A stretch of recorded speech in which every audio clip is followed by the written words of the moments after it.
Kayaknya doa nggak dijawab sama Allah. Ustadz yang disalahin, Ustadz yang manjuran apa? Udah manjur bener yang Ustadz ajarin itu, yang Ustadz nyampein itu, yang Nabi ajarin itu manjur banget harusnya. Tapi kalau saya baca kan tapi nggak gimana gitu, nggak pasti, nggak mustajab gitu. Bukan doanya yang dikritisi, yang berdoanya yang dipertanyakan. Kan saya pernah bilang, beberapa kali saya sampaikan di majelis ini, ayat viral dalam Quran yang semua orang suka, Qul huwallahu ahad. Suka gak? Suka lah. Ayat paling asik. Pendek tapi syarat pahalanya gede banget, 3 kali atau Quran. Di situ kan ada ayat Allahus Somad. Artinya apa? Allah tempat bergantung. Makna Allah tempat bergantung, semua makhluk pasti minta sama Allah. Makna itu ayat, yuk minta sama Allah. Bagaimana cara mintanya? Itu ayat kedua, ayat pertama caranya. Qul huwallahu, baru Allahus.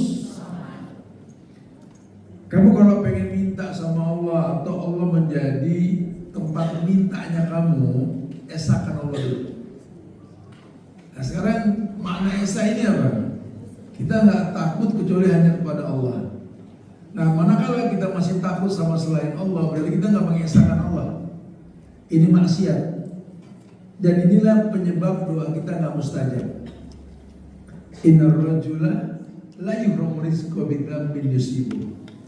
Kata Nabi, nah itu masalahnya, terhalang jawaban doa kalian karena maksiat itu. Anda masih takut sama selain Allah, Anda masih ria, beribadah pengen dilihat orang, Anda nggak bisa meletakkan semua pada posisi tempatnya. Ini semua dosa maksiat yang dikerutinkan. Jadi nggak ada yang namanya doa nggak dijawab tuh, nggak ada. Lalu Nabi yang bilang kok, yustajabu lil abdi, doa itu pasti dijawab. Yustajabu lil, doa itu pasti dijawab. Gak ada doa yang gak dijawab. Doa pasti dijawab. Selama memang dia tidak melaksanakan 3 hal. Yang pertama, doa untuk maksiat. Ya, Allah gak bakal jawab doa buat maksiat ini. Makanya kalau dibilang doa dukun itu mustajab, bodoh banget dia ngomong gitu. Lalu dia pelaku maksiat, manalah mungkin Allah jawab apa yang dia minta. Dan udahlah, kebiasaan bilang dukun orang pinter tuh tinggalin. Kita ini kadang-kadang suka rahasia. Saya ini berobat ke orang pinter, ulama, dukun pinter, dukun ahlul, dan malah pinter. Dipuji ya makin banyak berjamuran dukun-dukun di mana-mana. Kan jangan bilang dukun orang pinter, bilang orang bodoh. Bodoh lah dia minta kepada selain Allah. Jangan bilang orang pintar. Pintar itu bahasa Arab namanya ulama. Saya datang ke orang pintar, datang ke ulama. Fas'alu ahla dzikri, itu yang betul. Datang orang pintar dukun, tak yoga di pojokan kampung, naik gunung turun gunung. Rumahnya dekat jurang, tak pikir kali. Kayak gubuk itu dekat pohon bambu hitam bunyi krek.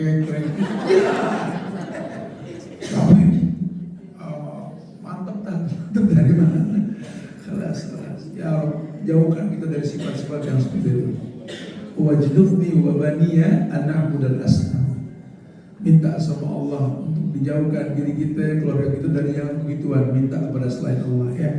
Tolong jangan lagi takut kepada selain Allah. Jadi kalau kita sudah mulai takut begini, takut begitu, buru-buru istighfar.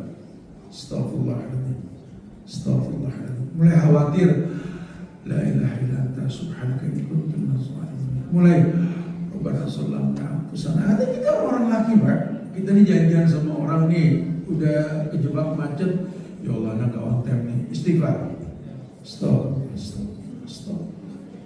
Jangan timbulin was-was. Waduh, gagal nih bisnis aneh nih kalau nanti terlambat. Enggak boleh. Udah bismillah, jalan lillah karena Allah. Pokoknya tugas kita cuma usaha, Pak. Berhasil atau enggak terserah Allah. Jadi Allah nilai usahanya bukan nominalnya. Jangan terus kita kecewa ketika nominal yang kita inginkan gak kesampaian. Yang penting cara mendapatkannya. Ini yang Allah lihat. Bicara hasil nanti terserah Allah. Wa matasa'unillah ayyasa'ul rabbul alamin. Manusia cuma punya mau, Allah yang berkehendak. Gitu ya. Baik, kita masuk pada bahasan kita.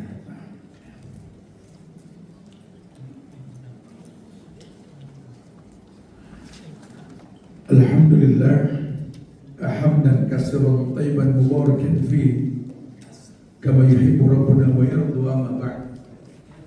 Usikum wa nafsi bi taqwallah wa nas'alullah an nu'tiyana ilman nafi'an wa rizqan thayyiban wa 'amalan mutakabbalan wa na'udzubillah min ilmin la yanfa' wa min du'a'in la yusma'.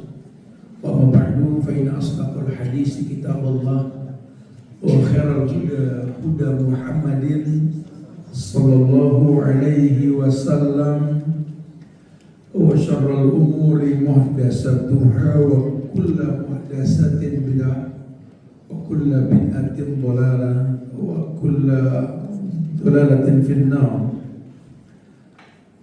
Ma'asyiral muslimi wal muslimat, sidang majelis yang semoga Allah selalu berikan keberkahan dunia dan akhirat. Alhamdulillah, kita bersyukur pada Allah. Di pagi hari ini Allah kumpulkan kita di Mushola Atin dalam rangka meluruskan niat. Kita berharap apa yang kita lakukan pada hari ini di hari keempat di bulan November, agar Allah jadikan sebagai pemenuh keranjang surgawi kita insyaallah. Karena kita masih kurang bekal menghadap Tuhan nanti ini. Sementara nanti di padang mahsyar itu kan kita dibangkitkan, kata Rasul, yusaru yaumul qiyamah bima mata alih. Kita akan dibangkitkan di hari kiamat nanti seperti kita diwafatkan. Nah, sementara ada riwayat yang mengatakan bahwa manusia ini diwafatkan tergantung kebiasaannya. Nah, bagaimana kebiasaan kita yang tahu lah. Makanya sangat disayangkan kalau kita nggak mengerti makna ayat yang mengatakan faida farogta punya waktu luang isi. Balikan ke hukum asal, kita tercipta untuk beribadah. Breaknya kita dari ibadah itu, breaknya kita dari ibadah, mungkin kita mandi, kita selesai mandi ibadah lagi. Breaknya ya kita mesti ngantor kerja atau kita berusaha apa dagang dan lainnya. Breaknya apalagi ya mungkin kita makan. Artinya itu aktivitas dunia yang Allah sudah bilang wabtaghi fima atakallahu daral akhirah wa la tansa nasibaka minad dunya, supaya ringan ya, supaya ringan dalam belajar gitu. Balikin ke hukum asal, Allah ciptakan kita buat belajar. Breaknya kita nggak belajar apa? Ketika kita masak, ketika kita kerja, ketika kita bertemu dengan orang atau apalah. Selesai semua balik lagi belajar. Timbulin kecintaan. Orang baca Quran juga sama. Hukum asalnya kita baca Quran. Breaknya ada tamu baca lagi. Ya, kemudian kita beraktivitas, selesai aktivitas baca lagi. Jadi balikin ke hukum asal bahwa memang kita ini tercipta untuk beribadah. Ibu tercipta untuk beribadah. Ibadah perempuan yang di rumah. Waqarna fi buyutikunna. Silakan keluar rumah. Selesai buru-buru balik. Karena sebaik-baik tempat buat perempuan di rumah. Ya, ini cara kita untuk merasakan kenikmatan dalam berbuat baik. Ya, hukum asalnya begitu. Jadi jangan heran kalau ada ulama bisa menghatamkan Quran 1 bulan 10 sampai 20 kali hatam. Karena memang dia balikin ke hukum asal. Asalnya memang dia baca Quran. Kayak kita gak bisa kuat banget megang handphone. Kenapa? Karena kita bikin hukum asalnya kita senang lihat handphone. Berhentinya kalau teman ngajak ngomong. Selesai nih, scroll lagi. Berhentinya kalau teman ngomong. Scroll lagi. Dihitung-hitung waktu kita main handphone itu bisa 6 jam satu hari. Allah Akbar. 6 jam per 24 jam kali umur kita 60 tahun, nyaris 13 tahun main handphone doang gitu. Hampir 3 kali pemilu tuh. membuang waktunya. Allah Akbar. Ini namanya Zaibul Hadara, peradaban palsu yang dibuat oleh orang-orang Yahudi, oleh orang-orang Nasrani. Dan terbukti sampai ada orang berani mutusin misah sama suaminya gara-gara dilarang main handphone. Kalau kamu masih mau lanjut di rumah tangga, tinggalin handphone, hapus itu Instagram, tinggalkan sosial media. Oh maaf, itu privasi, dengan kita pisah. Ada yang begitu. Wallahi ada. Dahsyatnya Zaibul Hadara itu dahsyat sekali. Sampai ada anak berani membentak orang tuanya cuma gara-gara handphonenya diambil.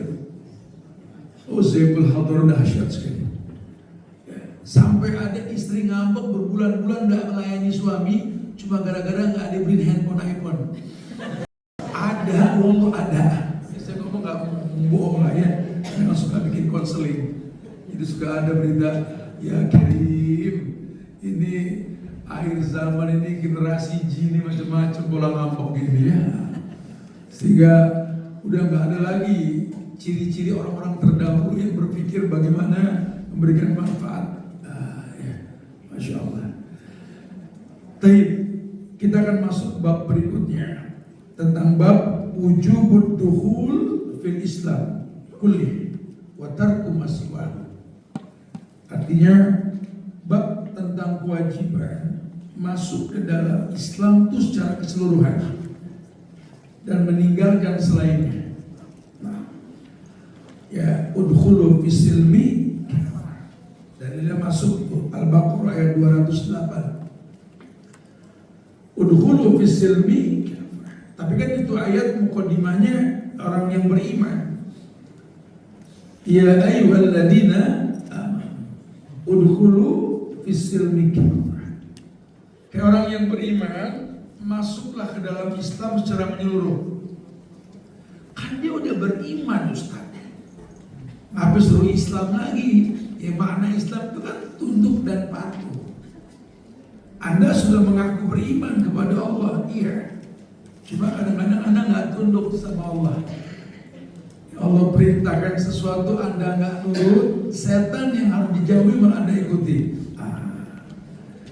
Ini menandakan manusia walaupun sudah beriman, dia punya karakter iman yang sifatnya manusiawi. Yazid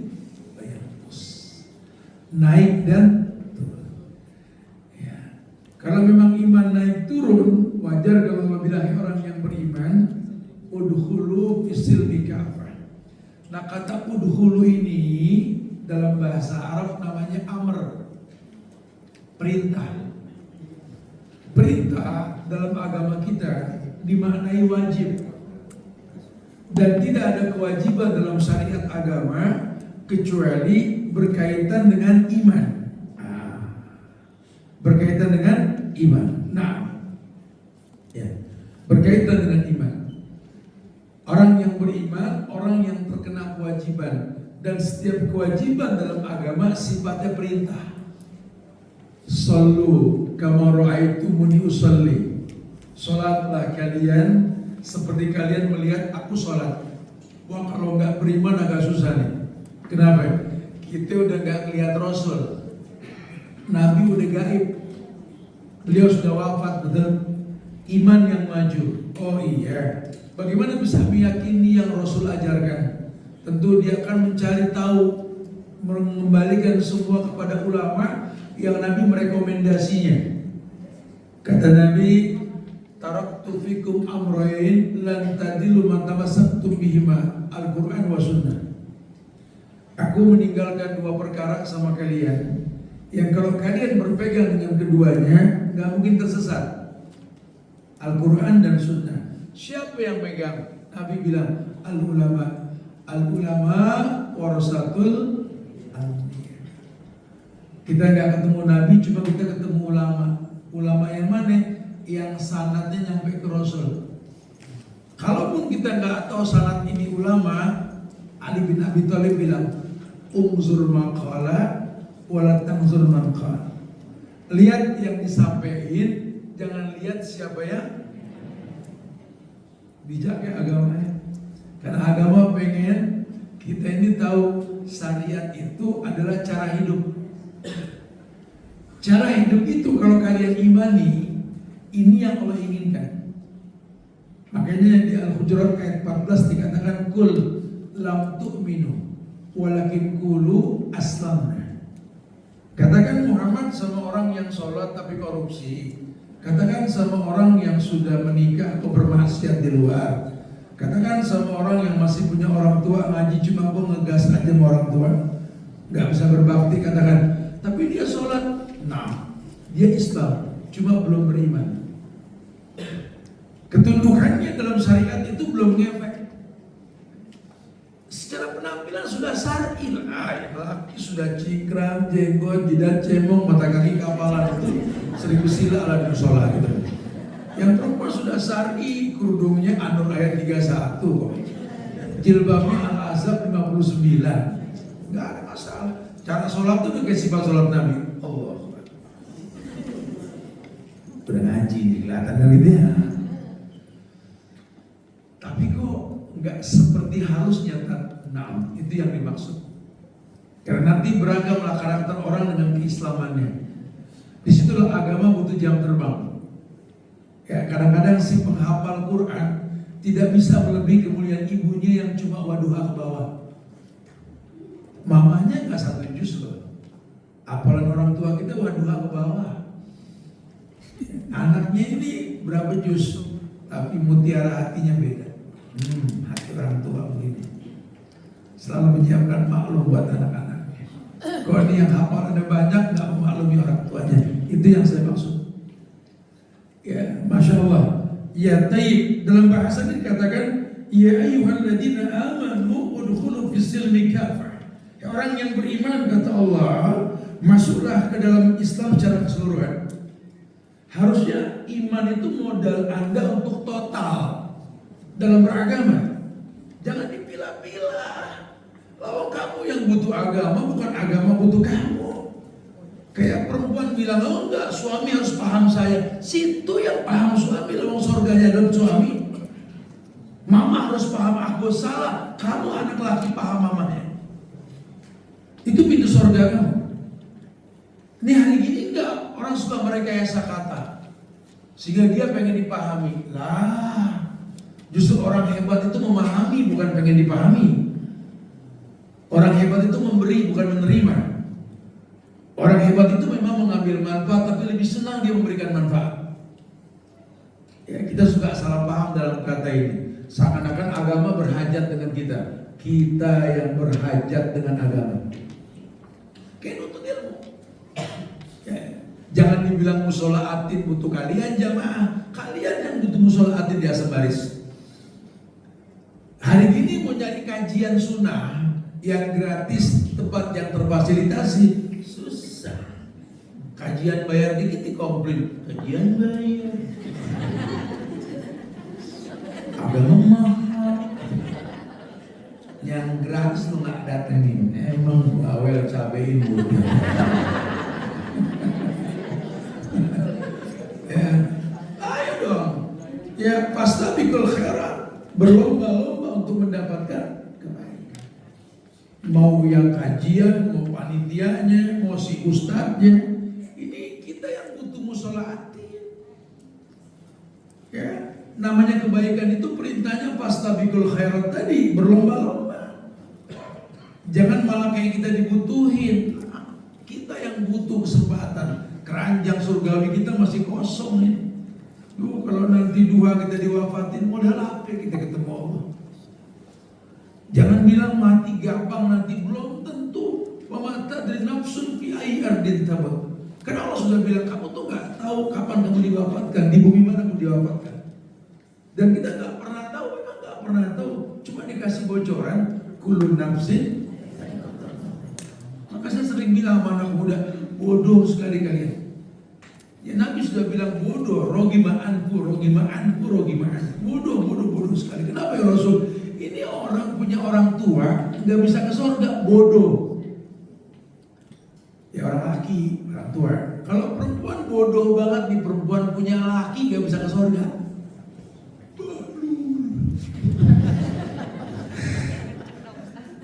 Bodoh banget. Apa dia jamin siang nanti masih ketemu sama suaminya? Apa dia jamin siang nanti masih bisa pegang tangan orang tuanya yang hangat? Saya selalu bilang kalau pagi sama ibu saya cium tangan saya lama doa biar gampang perjalanan hari ini. Tolong tangan ini hangat sama sholat nanti. Masih butuh ya tangan yang sehat. Iya. Karena kita nggak tahu besok apa yang terjadi. Ini fursah thayyibah. Timing yang bagus banget dari Allah. Jangan disia-siakan. Jadi Allah bilang, hei orang yang beriman, udkhulu fis-silmi kafah. Masuklah Islam secara total. Secara menyeluruh. Kenapa? Kamu berhajat dengan Islam. Maknanya cuma orang beriman yang akan mendapatkan manfaat Islam. Karena orang non-muslim juga nanti banyak yang berbuat baik. Dalam Islam ada sedekah. Orang kafir juga bisa memberi, bukan tidak. Cuma kan hikmah di balik sedekah itu kan ada di agama Islam. Ya, mana qasat shadaqatu min mali, tidak kurang karena sedekah. Kemudian apa as-shadaqatu tudiul bala, gani sedekah itu tolak bala gitu ya. Itu berkait sama agama nantinya. Ayo kata Allah, karena kamu nggak dijamin besok masih bisa berbuat baik. Kalau hari ini masih bisa datang ke kajian, datang. Mungkin besok kita sudah dituntut. Atau nggak tahu lah cerita dunia, karena Allah yang maha tahu. Dan kita cuma bisa berdoa, semoga hari esok lebih baik daripada hari ini gitu kan. Tapi kan itu masih hanya Allah, kehendak Allah. Kalaupun besok terjadi kiamat, kata Rasul, besok itu infonya kiamat. Hari ini masih bisa nanam sebutir korma, tanam. Jangan tunggu. Karena kita butuh pahala yang banyak. Masya Allah. Nah, ayat lainnya di surat An-Nisa ayat 150, 151 itu dikatakan bahwa innal ladina yakfuruna billahi wa rasulihi wa yuriduna ayyufarriqu bainallahi wa rasulihi wa yaqulun nu'minu bi ba'din wa nakfuru bi ba'd wa yuriduna ayattakhidhu baina dzalika sabila ulaika humul kafiruna haqqan. Allah bilang begini, kata Allah, innal ladina yakfuruna billahi wa rasulih, sesungguhnya orang yang mengingkari Allah dan Rasulnya dalam hukum. Allah perintahkan dia gak nurut. Kata Allah, as-salatu ala waqtiha, salat pada waktunya. Malah dia seringan masbuk tanpa sebab. Minta dimaklumi sama Tuhan. Ya gua kan bos, wajar dong namanya bos, rapat gitu kan. Ada kalau rapat kadang-kadang lagi baru mulai udah ajan. Kan daripada pikiran terusin dulu dah. Ada pertengahan baru kita bisa break sebentar sholat. Ya masbuk. Lagi tak Tuhan juga paham. Besar anak Tuhan. Tuhan tak beranak anak aja. Jangan suka pengen jadi anggota keluarga Tuhan. Tuhan gak butuh keluarga. Ini orang suka minta dispensasi. Jangan dia yang bikin masjid bodoh amat gitu loh. Gak ada urusan. Yang bikin Ka'bah aja bilang Rabbana taqabbal minna. Lu baru bikin masjid aja sombong bener.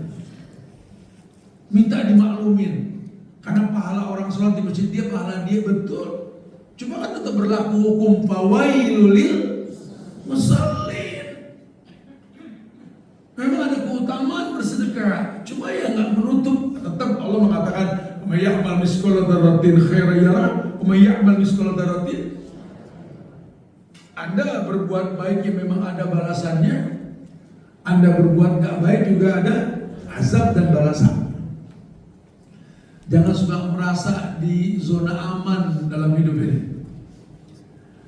Karena kita gak pernah tahu bagaimana kondisi iman kita sore nanti. Kita cuma minta sama Allah dari pagi sudah asbahna wa asbahal muluk lillah. Sore nanti tolong amsayna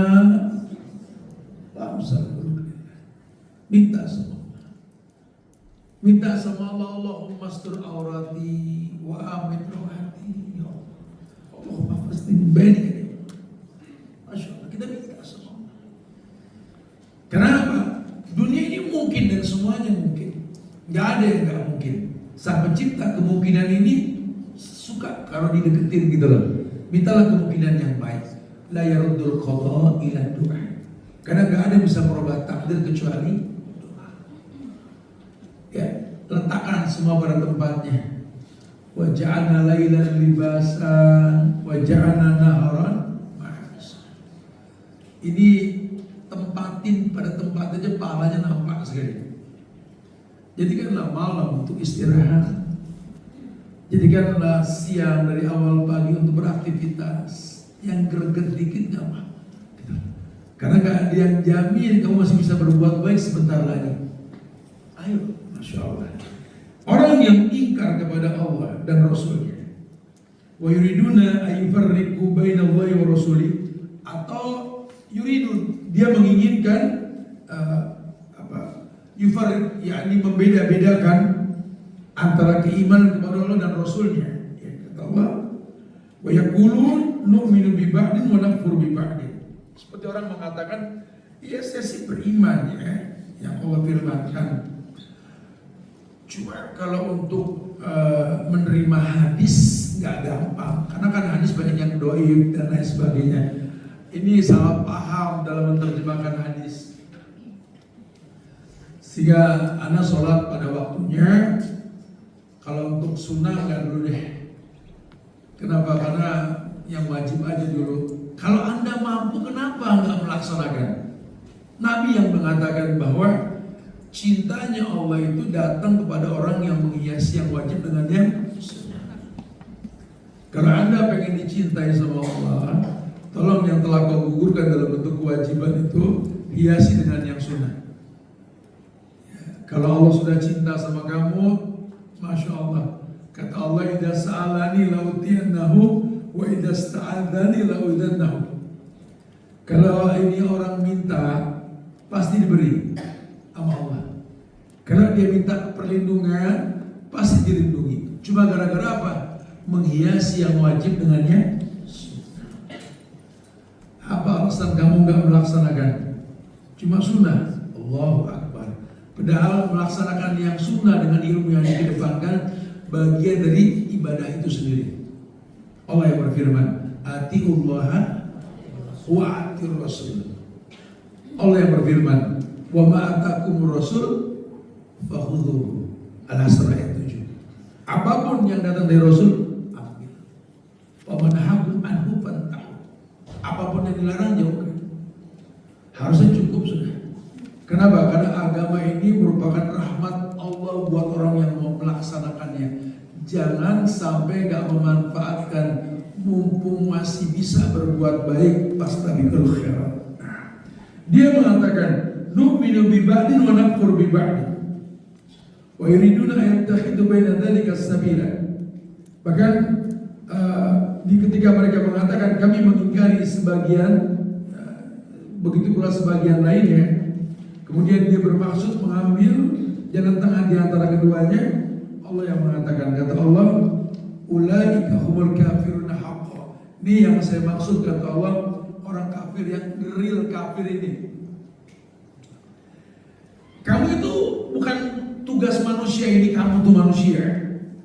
Ditugaskan sama Allah bukan buat milah-milah hukum. Ini orang-orang sekuler, orang-orang liberal, sering ngotak-ngatik ayat begini nih.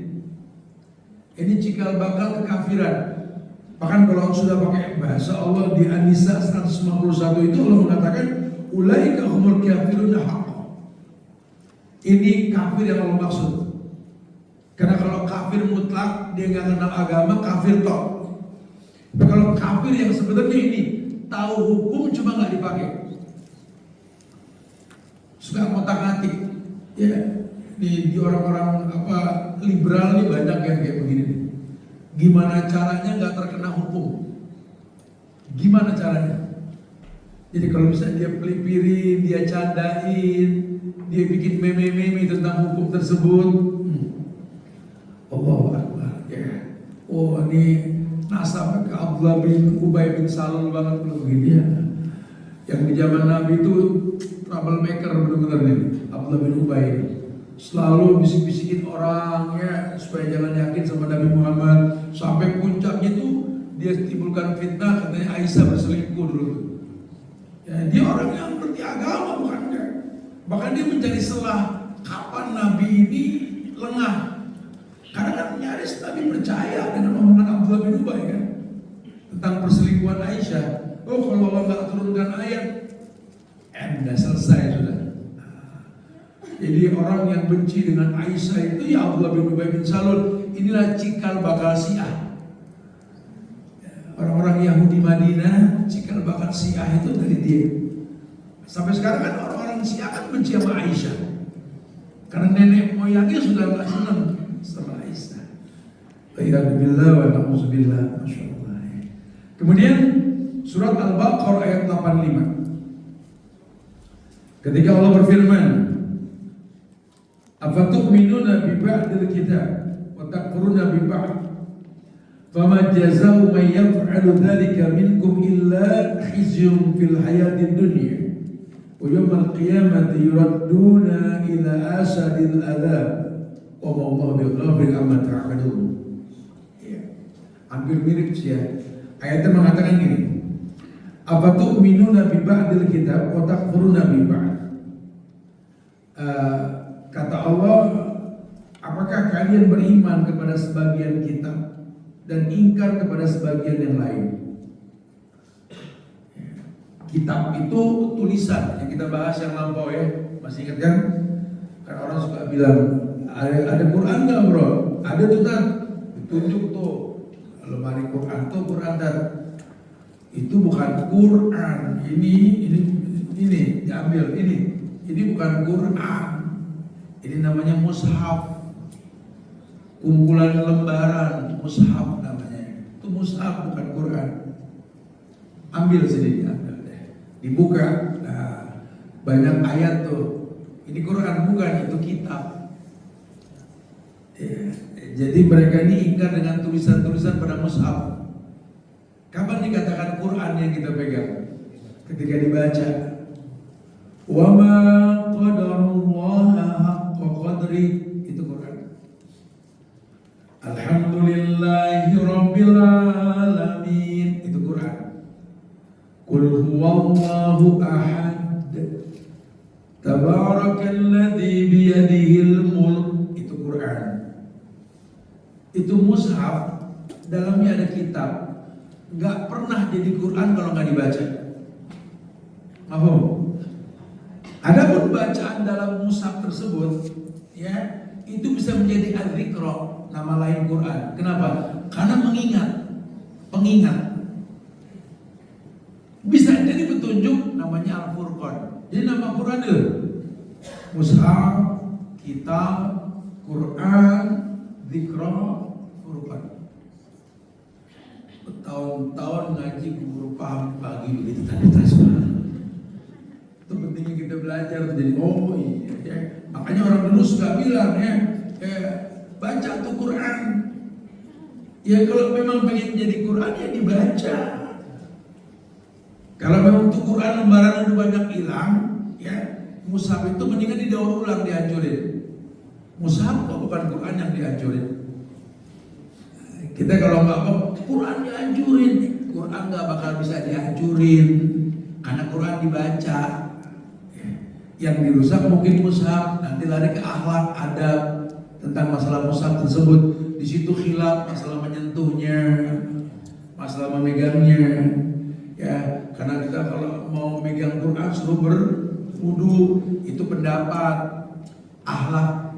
Ya, kenapa memuliakan mushaf? Ulama macam-macam memuliakan mushaf tuh. Sampai kalau kita ke Museum Madinah itu ada satu lemari kecil yang termahal di dunia, terbuat dari kayu yang termahal, kemudian bermotifkan gading dan lain-lain itu ya, dibuat oleh salah seorang kaya di negeri Pakistan kalau nggak salah ya.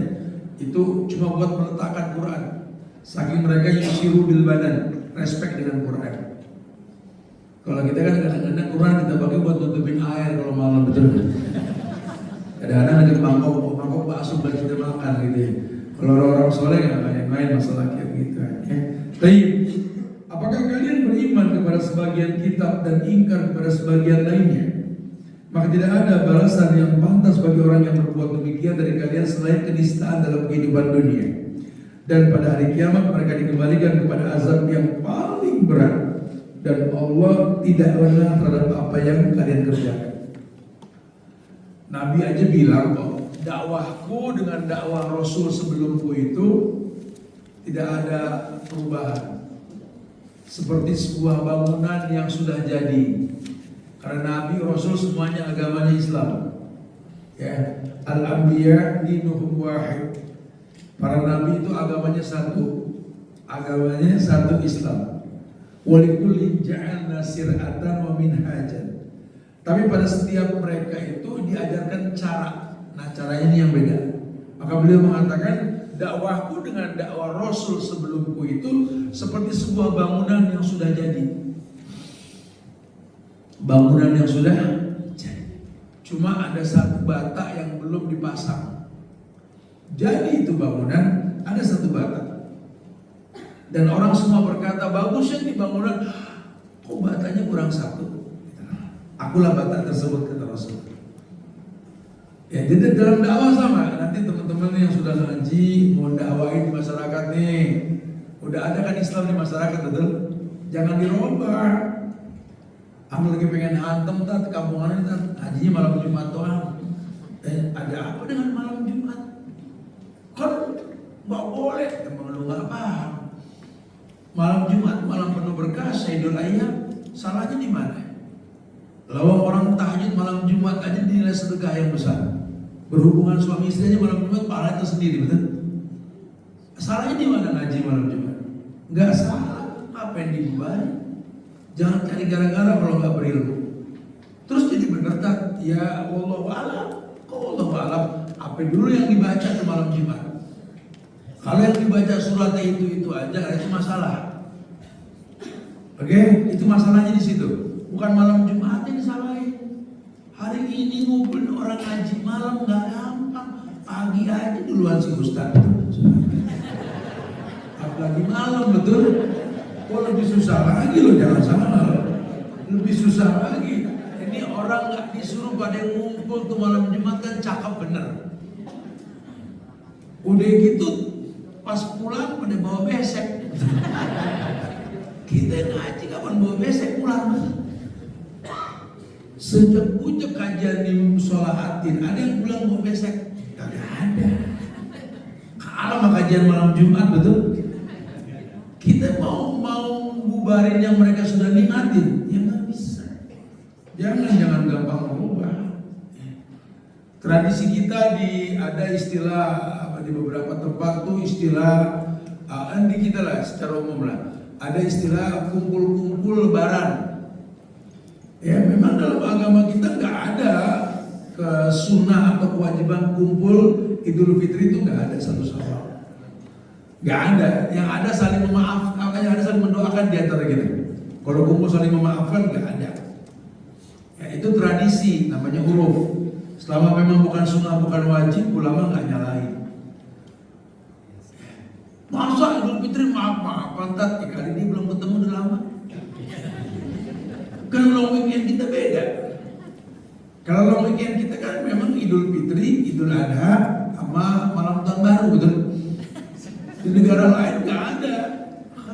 Kalau di Arab yang ramai ya Idul Adha. Di kita yang ramai Idul, karena H-7 plus 7 kan cuma di Idul Fitri. Long weekend. Kapan lagi kita manfaatin long weekend? Ini kan masuk kategori faidah barokah.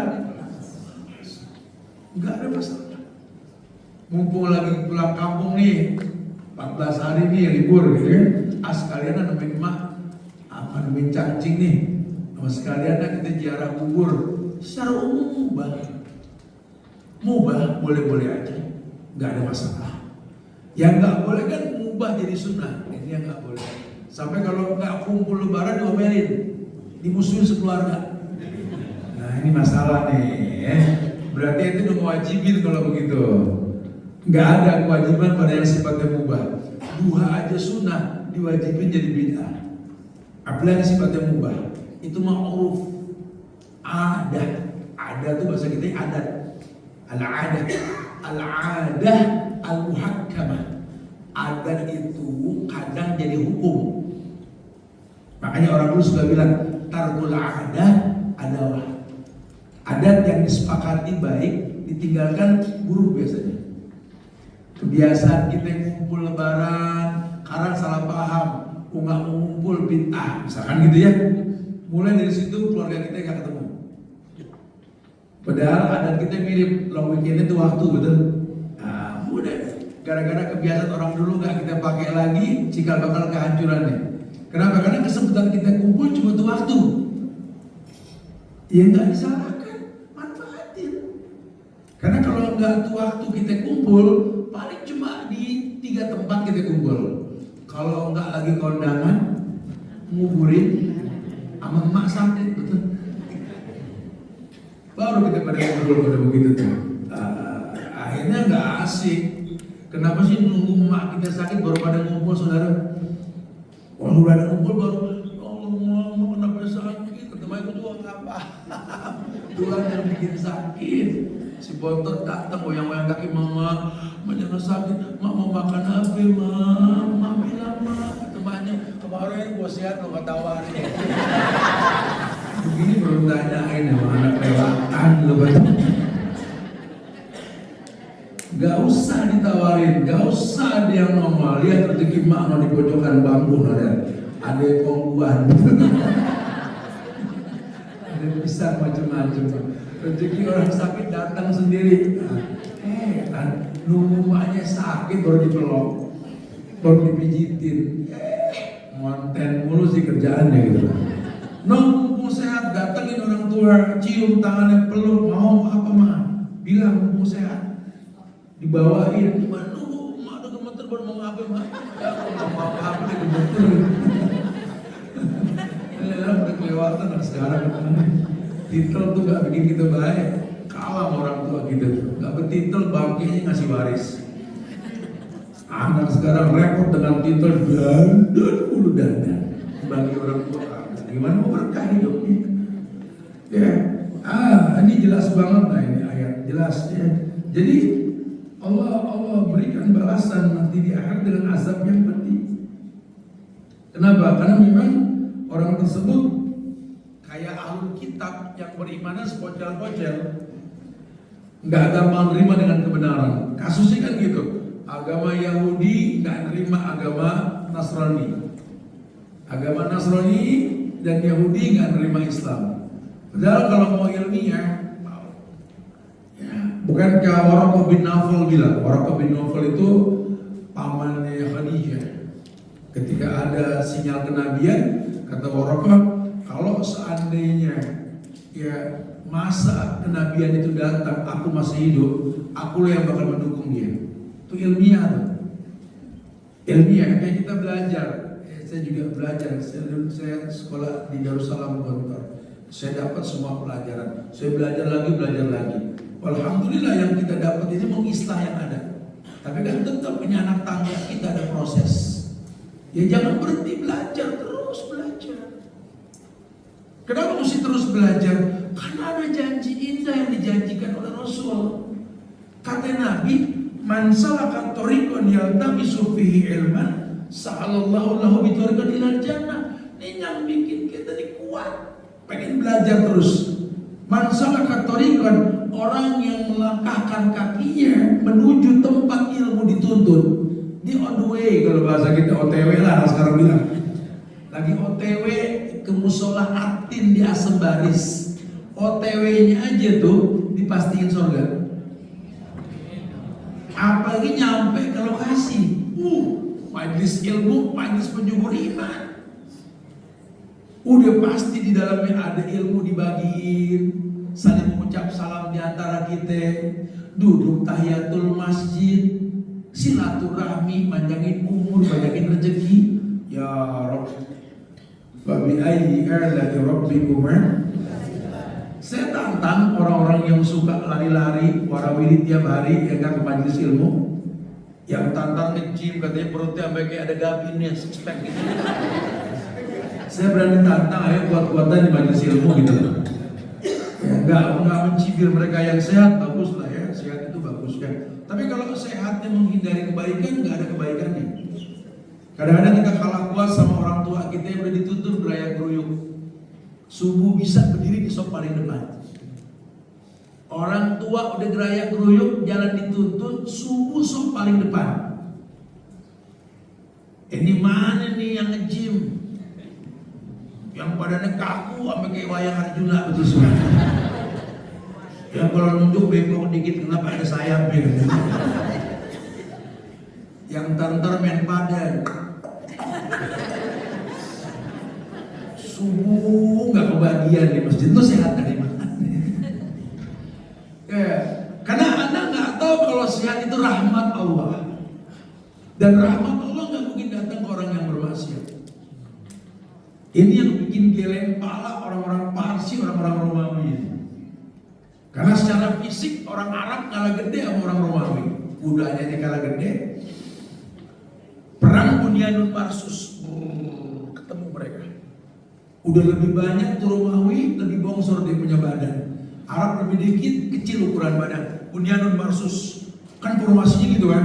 Aduh, gini, ketutup, tapi kok bisa menang? Karena rahmat Allah. Ini yang jangan dihilangin nih. Kan kita pernah bilang dulu, negeri kita buat melawan orang Belanda dulu susah. Candian senjata Belanda pakai brand yang keluar sekali bisa 20 peluru, betul? Lah si Pitung cuma pakai golok juga. Apalagi orang Jawa pakai keris, betul? Hitungan matematik gua nggak bakal bisa menang, betul ya. Tapi kok bisa menang? Atas berkat rahmat Allah. Baru didorong oleh keinginan luhur. Manusia boleh ingin, tapi penyebab rahmat jangan dihilangkan. Dalam semua kita punya Allah. Kita punya Allah. Ini makanya hubungannya yang bagus sama Allah mesti dipertajam ini, jangan disia-siakan. Tayyib, jelas ya? Masya Allah. Kemudian dijelaskan di hal berikutnya, An-Nisa ayat 60. An-Nisa ayat 60. Wa qawluhu ta'ala, alam tara ila alladhina yaz'umuna annahum amanu bima unzila ilaika wa ma unzila min qablik. Ada ayat Allah firmankan, Muhammad, tidakkah kamu memperhatikan alladzina yaz'umun, orang yang menyangka, mengaku, annahum amanu bima unzila ilaika, mengaku beriman kepada yang diturunkan melalui kamu, wa ma unzila min qablik, dan orang sebelum kamu. Ya jangan terkecoh nih. Karena nanti banyak orang yang kesannya beriman dengan apa yang Allah turunkan melalui kamu. Itu lipstick cuma di mulut doang. Kayak hari ini banyak anak muda konten hafal Quran, innalladzina gitu ya. Atau baca tentang surat Maryam, hari ini kan konten semua. Jangan terkecoh. Itu kan cuma hafalan. Agama kan bukan hafalan. Agama kan petunjuk, bukti. Coba lihat buktinya. Karena Allah pengen begitu. Dari dulu Muhammad, coba deh, kamu perhatiin orang-orang yang mengaku bahwa mereka telah beriman kepada Allah. Perhatiin aja. Begitu pula yakin dengan yang diturunkan sama kamu dan orang sebelum kamu. Coba lihat, perhatiin. Betapa banyak orang-orang yang seperti itu lupa kalau Quran yang dia hafal, kalau syariat yang dia di atasnya itu sebenarnya adalah alat bantu yang Allah berikan kepada dia untuk dia bisa masuk surga. Tapi kenyataannya tidak. Bahkan mereka dikatakan seperti keledai yang bawa buku. Bahkan dikatakan an'am, binatang ternak. Binatang ternak itu ya binatang bermanfaat, dipotong dagingnya enak. Ya dia tetap bermanfaat walaupun dia orang kafir, ada dia kita tahu kesalahan. Balhum afdal. Tapi kata Allah yang dikhawatirkan dia lebih sesat daripada itu. Apa kesesatan yang nampak? Karena hilangnya fungsi Quran dalam hidupnya. hilangnya fungsi syariat dalam hidupnya. Kayak tadi tuh, rugi banget punya orang tua nggak ke surga mah rugi banget. Begitu pula rugi banget punya suami ini perempuan nggak ke surga, rugi banget. Ya Rabb, masya Allah. Idza salatil mar'a khamsaha wa shamat shahraha wa hafizat farjaha wa ata'at zawjaha qila lahu dukhulil jannah min ayyi babin. Kamu tuh tinggal sholat 5 waktu aja udah. Gak usah ngomongin qobliyah ba'diyah, duha, tahajud, witir, istikharah, gak usah. Udah 5 waktu rapihin. Sholat sahroha, Ramadan sempurnain, utang bayar, jangan nunggu sabar. Ini Jumadil akhir nih. Rajab, Syaban, Ramadan. Sebentar lagi, hati-hati 3 bulan lagi Ramadan gitu. Utang bayar. Pahala Ramadan itu sebulan, bukan sepojel-sepojel. Bayar. Dipimpin dari sekarang. Wahafazat farja, jaga aurat. Atauhat zaujah, tinggal nurut sama laki mumpung dia masih ada. Habis laki kita gak bermanfaat. Dia nanggung dosa lu gak manfaat dari mana? Emang ada yang mau nanggung dosa situ? Cuma dia aja mau nanggung, betul kan? Jangan bilang gak ada manfaat. Itu nanggung dosa itu manfaat paling besar. Ya. Bicara nanti dia gak ngasih nafkah lahir batin, itu masalah yang sudah disusin. Dulu pernah, sekarang enggak karena sakit lain cerita. Itu tinggal kesepakatan. Kuat terusin nggak bisa, kan gitu ya. Tapi kalau bilang nggak ada manfaat, salah. Jangan kan ini suami yang siap nanggung dosa. Toke sama cicak aja ada manfaat itu. Karena ada pahala matiin dia. Kalau manfaat cara kita cuma makan nyamuk doang betul ya.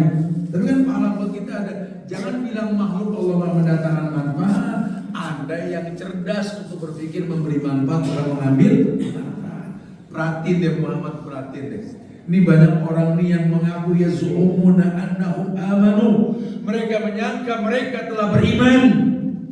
Bima unzila ilaika, dengan apa yang diturunkan kepada kamu ya Muhammad, wa unzila min qablik, pun yang diturunkan sama orang sebelum kamu. Perhatiin Muhammad, perhatiin dah. Yang sok-sok alim perhatiin tuh. Yang merasa paling benar sendiri, semua orang salah, cuma dia yang benar. Lihat. Sampai orang beragama dihujat, dicaci, itu di Sudan sekarang. La'nallahu 'alal mukafirin al-kafirin. Ditarik jenggot bapak-bapak, dibakar manusia ya. Lihat. Yang katanya orang paling gitulah, paling beragama, mengubarkan kajian sunnah dibilang radikal, sunnah dibilang wahabi. Lihatin aja lihat. Kata Ibnu Asyakir, darahnya ulama, dagingnya ulama beracun. Allah bakal turun. Allah gak diem. Lihatin aja.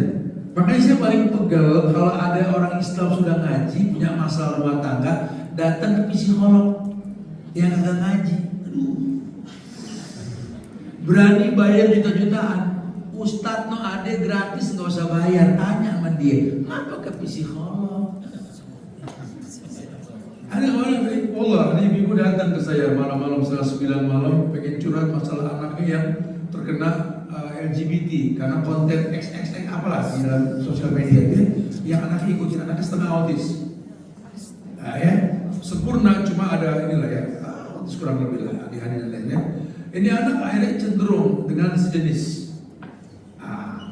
Saya datang saya bawa ke psikolog biar ngomong sama psikiater dari anak gitu ya. Non muslim tau-taunya diginiin. Emang ada masalah apa dengan LGBT? Nasib. Bodohnya kita berani bayar mahal ke begitu-begituan. Terus kalau bicara ilmu, kajian bayar dikit rame. Padahal itu kajian bayar bukan buat jual agama, tempatnya nyewa. Mesti dibagi rata sama jumlah jamaah. Kok bisa seuzon sama guru? Hari ini anak sekolah, kajian bukan di sekolah. Bayar gak? Mulai besok sekolah gratis semua gitu. Jadi kita kadang-kadang bodoh. Akhirnya datang ke tempat yang mungkin ngetren di psikiater yang terkenal. Malah anak sekarang makin jadi LGBT. Tuh, mama lihat. Orang yang berilmu bilang, it's okay dengan LGBT. Nah,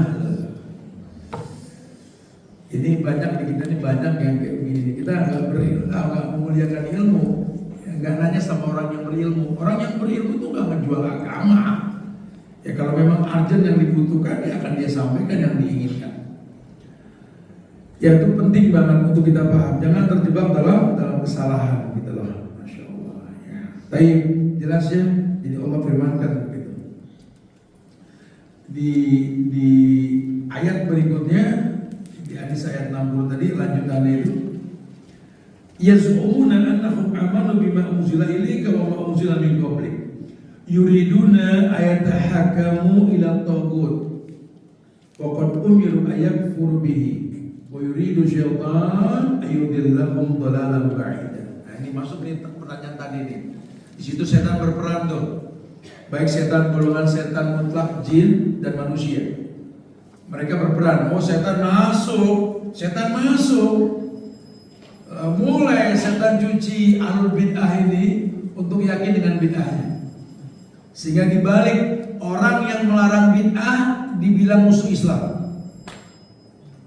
Orang yang melarang bid'ah dibilang menghancurkan agama. Dulu zaman dia belum ada, kita aman di kampung bikin dosa bid'ah. Sekarang ada dia jadi musuhan kita. Begitu bahasa. Diputar balik. Nabinya bilang kalau bid'ah dolalah, setiap bid'ah itu sesat. Nabinya yang ngomong. Sengaja dia bikin spanduk. Mudah-mudahan dengan bid'ah ini Allah kasih berkah kampung kita. Ketika spanduknya, mudah-mudahan dengan ritual bid'ah ini Allah berikan berkah buat kita semua, amin. Tuh, ya kita nggak sebut nama bid'ahnya, cuma saya ngomong gitulah. Terjadi kan? Terjadi. Kalau sudah begitu, An-Nisa 115 kan maju. Nuwallihi ma tawalla.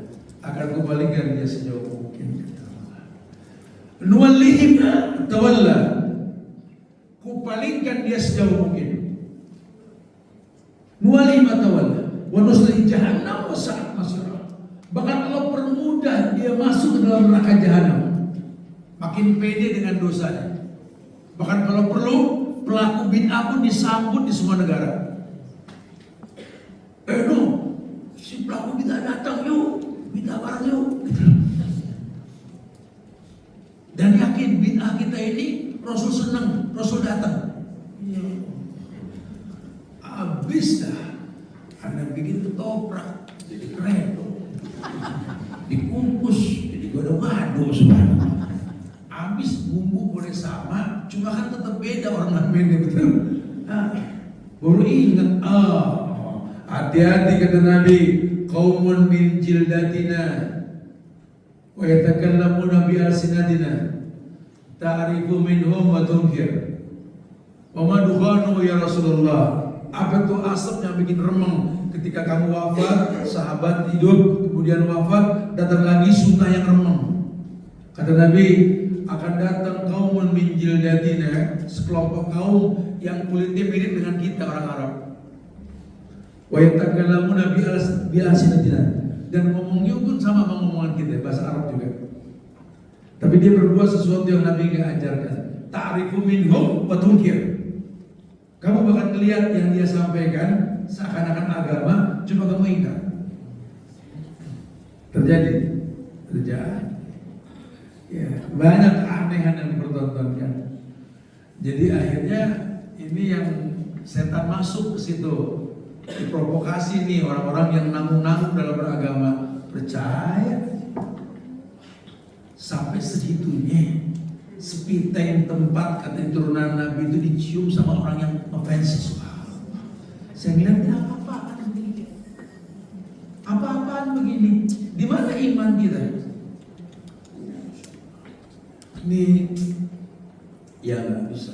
Ayo kita mesti belajar. Karena waktu kita buat beribadah makin tipis, kematian makin mendekat. Kalau kita nggak betul, kita rugi. Waktu nggak berulang. Ayo manfaatin semaksimal mungkin buat mendapatkan kebaikan. Nah, ya. Maka dikatakan bahwa yuriduna ayatahakamu ila taghut. Mereka memang pengen beragama dengan taghut, dengan syariat yang dibuat selain Quran gitu loh. Dengan Tuhan selain Allah. yakni sama pimpinan, sama kiai, sama siapa gitu ya. Sehingga kalau Allah bilang begini, kata pimpinan bilang enggak. Kata Allah, Ramadan nih, misalnya Ramadan nanti nih. Allah bilang, kata Allah, faman syahida minkum syahar falyasumhu, ayat ya. Barang siapa menyaksikan bulan maka berpuasalah. Di situ kan suruh menyaksikan bulan. Ya, kelihatan bulan. Cuma kata pimpinan kita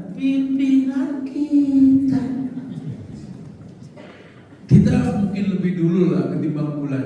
Coba, mungkin nggak? Mungkin. Ini ada hakamun. Bilang tuh, Quran bilang begini, dia bilang begitu. Kata Quran ini pencuri, koruptor, potong tangan. Oh enggak. Kita cuma memberikan hukuman 10 tahun. Ya sampai kapan juga nggak akan pernah hilang tuh koruptor. Bahkan ada koruptor baru nantinya. Kita cuma disuruh nontonin teknik penangkapan koruptor, bukan penghilangan korupsi. Polisi sekarang cakep bisa nangkap koruptor gitu ya. Kita disuruh nonton gituan tuh. Bodohnya kita, bener ya. Nggak penting. Sekarang yang penting itu gimana korupsi nggak terjadi lagi. Potong tangan, selesai. Jangan diajak nonton teknik nangkap koruptor. Yuk bareng-bareng ngilangin korupsi, itu yang penting gitu loh. Ini hari ini nih sosial media zebul hadar, bahaya sekali. Akhirnya kita cuma ngomong teknik, ya bukan menghilangkan keburukannya. Metode pendidikan modern ke anak-anak itu yang dibahas. Di dalamnya ada bisnis, mulai pakai handphone, pakai tab, pakai laptop, pakai ini yang ditawarin. Intinya nih anak kepake gak ilmu. Ini yang mesti dibahas. Kenapa? Ilmu itu cahaya Allah. Nggak mungkin datang ke orang yang bermaksiat. Selain nih anak dididik untuk tahu cara belajar yang betul, jangan ada ikhtilat lagi sama perempuan. Tolong tuh bapak yang nyari rezeki buat bayaran bulanan juga dikasih tahu. Ya setiap daging yang tumbuh di badan anaknya dari sesuatu yang haram, neraka lebih berhak. Pak, takut sama Allah pak, kan gitu. Jadi jangan sampai mereka seperti orang yang yuriduna ayatahakamu ila taghut. Waqad umiru ayakfuru bihi. Sementara Allah perintahkan jangan nurut sama taghut selain Allah gitu ya. Wa yuridu syaitan ayudillahu dalal bainan. Disitulah setan masuk. Sengaja sama setan dibikin perbuatan bid'ah itu banyak masalah. Dibikin orang konser lebih penuh ketimbang orang ngaji di musola. Kalau perlu dukung, jaga, lindungi konser. Biar bernyanyi kita sekampung. Itu pengajian bubarin. Setan masuk sih. Bodohnya dia kan konser maksiat LGBT nggak disalahkan, kajian sunnah dikhawatirkan. Ya, begitulah kondisi kita. Makanya ya sudah, kalau sudah gitu balikin ke hukum asal. Ku hapus aku. Jaga dirimu, jaga keluargamu dari api. Karena kita nggak bisa merubah, Allah yang maha merubah nanti insyaallah. Ya, wallahu a'lam bishawab. Baik, silakan yang mau ditanyakan. Akhirul da'wana alhamdulillah. Jazakallahu khairan Ustaz atas yang disampaikan pada pagi hari ini. Bagi jemaah yang ingin bertanya dipersilakan.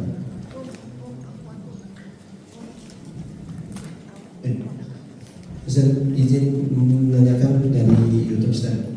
Nah, Bismillah, afwan Ustaz, izin bertanya di luar tema. Bagaimana hukum suami mentalak 3 istri tetapi ingin kembali rujuk melalui mediasi dari pengadilan agama? Lalu pihak pengadilan agama menyetujui, apakah rujuknya sah atau tidak? iya, ini yang Anda bilang. Kita ini kadang-kadang menuntut ilmu nggak sesuai dengan koridor. Yang dibahas apa, yang ditanya apa, dengan nyambung bubar, betul. Sejam setengah kita ngomong masalah bagaimana total dalam agama, tanyanya di luar tema, hilang fokus. Tapi qadar Allah, memang dia butuh jawaban, betul. Makanya Ustaz sudah sengaja meluangkan waktu sebelum kajian ini, harapannya membahas di luar tema supaya masuk tema nanti kita belajar. Nah, fungsi belajar itu Ya ini bertanya tentang yang dipelajari dan nggak dipahami. Akhirnya kita jawab. Jawabannya adalah tidak ada talak 3 dalam satu kali talak. Dalilnya apa? Ayat berfirmankan at-talaqu marratain. Talak itu 2 kali. Talak 1, talak 2, talak 3 itu bain. Talak 3 bain. Allahu a'lam bishawab. Jadi kalau nanti pengadilan mengatakan bahwa tidak sah talaknya, sah.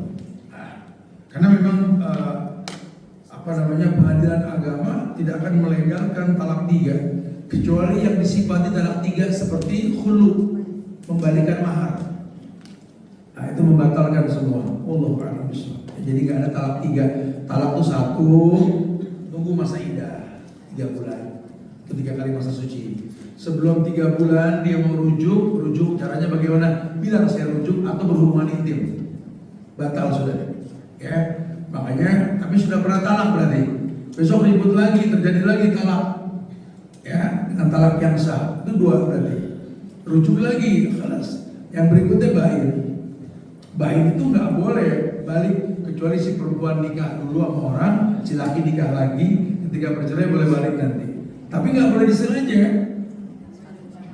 nggak diperbolehkan. Ya, makanya jagalah lisan kita dari ucapan kata talak. Ya, memang talak itu merupakan syariat, tapi solusi yang Allah berikan bukan tujuan. Nggak ada tujuan nikah talak tuh nggak ada. Itu mut'ah. Mut'ah itu tujuan nikahnya itu untuk cerai 3 bulan, 2 bulan, setahun. Selama saya di sini itu mut'ah. Dan nggak boleh nikah niat itu nggak boleh. Ya, nggak ada nikah niat cerai. Maksudnya nanti mut'ah. Wallahu a'lam.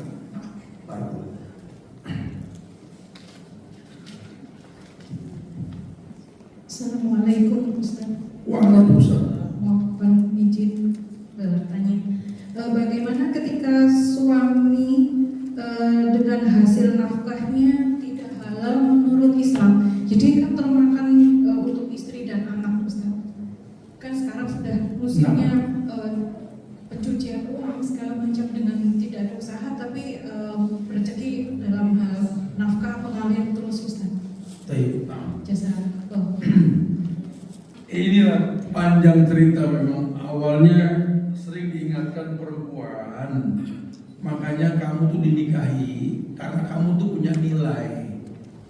Ya, 5 lihat. Perempuan mesti punya kerjaan, punya harga, punya nilai, supaya jangan bergantung sama suami. Jadi kalau sampai suami memang berbuat sesuatu yang gak baik, rumah tangga nggak hancur, tetap berjalan. Cuma dia berhati-hati, nggak mau menerima nafkah dari uang yang haram.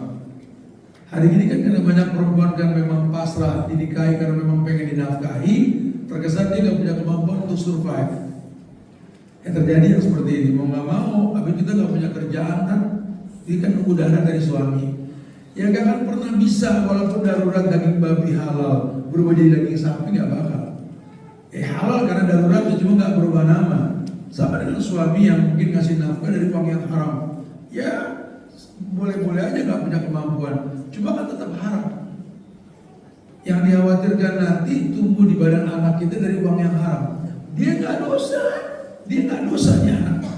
Cuma tidak ada kebaikan pada diri anak ini ketika dewasa nanti. Masya Allah. Jadi jangan main-main masalah kayak begitu. Ya, orang-orang dulu pada paham masalah kayak begini. Saya demi Allah, saya tanya langsung sama ibu saya. Saya bilang sama ibu saya, mah, saya kan semuanya punya keluarga juga nih, mah, punya anak. Jujur mah, gimana sih caranya bikin nih anak akur? Karena saya 4 saudara, 2 laki 2 perempuan. Sampai umur sudah di kepala 5 semua begini, alhamdulillah, nggak pernah ribut antar saudara, sekalipun nggak pernah. Gitu ya. Jadi kita nanya ke orang tua, gimana bisa ngedidik ini gimana ya? Dulu kita di gimana? Orang tua simpel, nggak tahu ya, tapi yang pasti sih nggak mau sembarangan dapat nafkah dari suami. Dulu suami kerja di luar negeri, nggak tahu kerjanya apa. Udah deh, 50 tahun kita dijahit buat anak-anak deh, insya Allah, yang halal yang masuk ke badan orang dulu. Jadi tumbuh anak kita dengan sesuatu yang baik. Karena dikhawatirkan nanti kalau kita dalam posisi darurat terus, ya darurat tadi kan daging babi halal, Cuma kan nggak berubah jadi daging sapi, tetap haram hukumnya. Efeknya masih buruk. Itu yang dipentingkan. Makanya perempuan sejak awal mau menikah, tolong perempuan tuh punya nilai. Sekolah yang tinggi perempuan. Kalau memang nggak mau tinggi-tinggi, banyak kursus yang bisa survive. Dagang, bikin kue, masak apa nanti. Ya, tolong perempuan punya kebiasaan. Sehingga kalau nanti dia melihat qadarullah diuji sama suami yang nggak jelas nafkahnya, kamu punya sikap. Ada izah. Jangan bucin. Perempuan jangan bucin, jangan jadi budak cinta. Udah nangis, kan yang ditambahin bulanan. Jangan, perempuan usia, perempuan itu mutiara. Bukan plastik main-main, bukan mutiara. Mutiara dicangkang saja beling-beling warnanya. Keluar dari cangkang diikat sama perak emas. Perempuan itu berharga. Jangan perempuan nggak punya harga. Didik anak-anak kita perempuan punya kebiasaan supaya nggak terjadi seperti ini. Ya kalau sudah terjadi ya perempuan dan aman. Kalau sudah nikah suami yang nanggung dosa, betul. Cuma tadi tidak akan pernah bisa daging babi kalau jadi daging sapi masalahnya. Tentang hukum Islam harta waris, Ustaz. Keluarga suami membagi harta waris tidak sesuai syariat Islam. Kami sudah menyarankan. Apakah kami berdosa menerima harta waris tersebut? Enggak lah. Ya, terima waris. Cuma memang dia berdosa karena nggak sempurna warisnya. Kenapa sih nggak dipanggil notaris? Kan udah ada hukum waris dari notaris nanti. Dijelaskan sama ahli. Ini jangan diakal-akalin lah masalah waris. Makanya saya paling nggak mau jawab waris di kajian karena timbulnya fitnah nanti. Udah panggil notaris satu, ngomongin waris selesai. Datang ke kantor urusan agama. Waris sudah disampaikan di sini. Assalamualaikum Pak Ustaz. Apa saja fungsi masjid selain buat sholat, Ustaz? Ya namanya aja masjid, makanan li sujud, tempat sujud. Tapi kan secara umum Nabi mengatakan rajulun qalbu mu'allaqun bil masajid. Orang yang hatinya terikat dengan masjid. Bagaimana supaya terikat dengan masjid? Aktivitas yang banyak. Ada musyawarah, ada kajian, ada apa? Ya, menuntut ilmu, tahsin, tajwid. Pokoknya semua hal yang halal yang disyariatkan yang bisa menjut hati orang. Tapi tetap la masjidun ussisa 'ala taqwa min awwal. Sejak berdirinya ini masjid karena ketakwaan kepada Allah. Balikin ke hukum asal, masjid didirikan untuk sujud tentunya. Karena marbot melarang orang musafir istirahat. Ya kan larangan ada sebab. Karena mungkin musafir jorok. Ya ada aturan main, silakan istirahat di depan yang dalam masjid. Karena gara-gara ente ngiler bau di karpet. Orang sujud gak berani lama nanti gara-gara ngiler ente itu. Sementara sedekat-dekat hamba dengan Tuhan kan ketika sujud gara-gara tuh ngiler jadi gak lama kita sujud, betul. Marbot pengalaman ngomong kayak gini punya jam terbang. Jangan pengen gratisan mulu, tuh marbot dibayar, masjid ada dana yang enggak ada. Ya silakan dikasih kok di luar di mana gitu. Tentu hukumnya ini timbul karena memang pengalaman. Ya. Kita sering, saya juga ada masjid kan di Bogor. Kalau kita nggak keras, itu ada orang numpang buang air nggak disiram, kencing nggak disiram, kita suruh diam. Masuk tombak fikih, mencegah keburukan lebih dikedepankan ketimbang melakukan kebaikan darul mafasid dong. Bikin aturan, nggak boleh. Nggak boleh, atau memang kalau kita punya dana ya siapin orang yang bersih-bersih. Cuma orang kita nih astagfirullahaladzim. Disiapkan air saja dirusak tempat airnya. Ya. Jadi benar-benar Allahu Akbar ya, kesadaran kita ini yang kurang. Ya wajar lah kalau sampai marbot bilang kayak begitu, udah capek dia mungkin bersihin karpet. Terkait dengan hadis yang berbunyi, sungguh orang yang masih hidup di antara kalian setelahku, maka ia akan melihat perselisihan yang banyak. Terus jauhilah perkara yang baru. Apakah amalan yang baru yang diamalkan oleh ulama Rasulin setelah Rasul wafat adalah termasuk bid'ah? Lah, makanya tuntas baca bukunya nih. Ya, dalam buku tersebut yang Anda baca ada beberapa paragraf yang langsung perhatikan. Nabi mengatakan bahwa alaikum bisunnati wa sunnatil khulafa'ir rasyidin. Baliklah ke sunnahku dan sunnah para sahabatku. Di sinilah ulama menyimpulkan Khulafaur Rasyidin tidak ada yang maksum, tapi ijma'nya maksum. Ya, jadi kalau sampai Ali menunda orang yang membunuh Utsman untuk dihukum, ya bukan bid'ah, bukan. Ali tahu akan menghukumnya dengan masa, karena masih ada yang lebih penting untuk diselesaikan. Yang nggak sabar namanya siapa? Ibnu Muljam, orang Islam yang dibilang Khawarij membunuh Ali. Nah, kita mesti paham tuh, ternyata memang di zaman itu juga sudah ada orang yang mengkafirkan para sahabat, padahal ijma'nya maksum. Allah. Bagaimana dengan sholat tarawih 23 rakaat dilaksanakan saat zaman Umar? Kan Umarnya enggak. Umar 11. Ya di zaman Umar ada yang 23. Ini menandakan bahwa Umar meyakini minimal 11, maksimal tak terhingga. Yang cerdas dong kita memahami ini. Ya, jadi silakan yang mau 23, lebih aja nggak apa-apa. Sholatul lail masna-masna, sholat tarawih 2-2. Kalau witir beda, ganjil. Bukan penutup, ganjil tuh 1, 3, 5, 7 tuh ganjil. Di luar tarawih beda kan. Makanya nanti ada kaitan witir dengan tarawih ada. Kenapa ente kok nggak sholat witir sekalian sama imam? Anu witirnya malam pengen nambah, bodoh. Kok bodoh Ustaz? Ya iyalah. Dalam hadis yang mengatakan orang yang sholat tarawih bersama imam, witir bersama imam, diberikan pahala tahajud semalam suntuk. Kenapa lo nggak bareng imam? Malah pengen nambah, bodoh banget. Selesaikan aja dulu witir sama imam. Next kita bangun malam mau nambah, silakan tanpa witir. Bukan tak. Anda kalau udah selesai witir sama imam pulang, Anda suka bangun malam tak? Terus ngapain Anda bangun tak? Ngapain nanya Allah? Anda kan dia mau ngapain? Nggak paham. Dia mau ngapain? Baca buku boleh. Oh.